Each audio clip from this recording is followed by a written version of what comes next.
मुक्ताला mental hospital मध्ये बघितल्यापासून dad खूप अस्वस्थ आहेत. स्वाभाविकच आहे बेटा.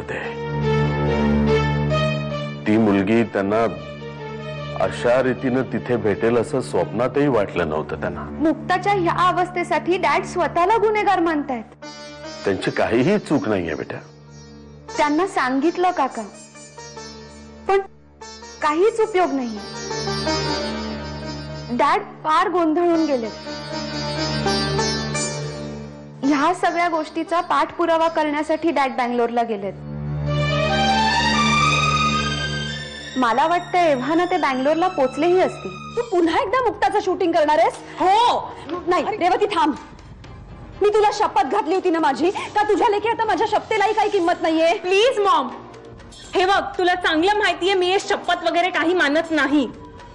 तू मानतेस म्हणून मी तुला माझी शपथ घालते. ओके? अगं पण रेवती, अगं आतापर्यंत प्रत्येक वेळेला मी तुला साथ दिलीये ना. आता ह्या बाबतीत एकदा माझं ऐक ना थोडस. नाही. थांब, तुला माझं ऐकावं लागेल. मामा मामा मामा माझी नाही, मी नाही देणार आहे. मामा प्लीज मला. मी आत्ताच्या आत्ता तुझ्या डॅडींना फोन करून सांगेन. अरे मामा प्लीज. रेवती, मी तुझ्या पुढे हात जोडते, मी पाया पडते तुझ्या पाहिजे तर. अगं तुला कळत कसं नाहीये? दादा कायमचे संबंध तोडून टाकेल माझ्या बरोबर. अरे पण तू आयुष्यात कधीही मला माफ करणार नाही रेवती, प्लीज. ठीक आहे, तू जर मुक्ताच्या वाटेला गेलीस तर मी तुला तसं करण्यापासून अडवीन. कारण मुक्ताला इथे ठेवण्याचा निर्णय हा डॅडचा आहे. रादर निर्णयापेक्षा तो आदेशच आहे असं समज.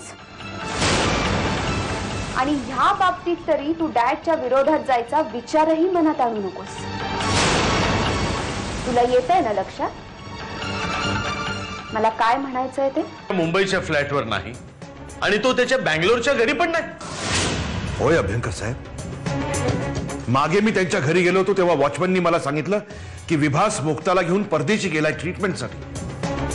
आणि मुक्ता मेंटल हॉस्पिटलमध्ये दिसली आणि विभास बेपत्ता.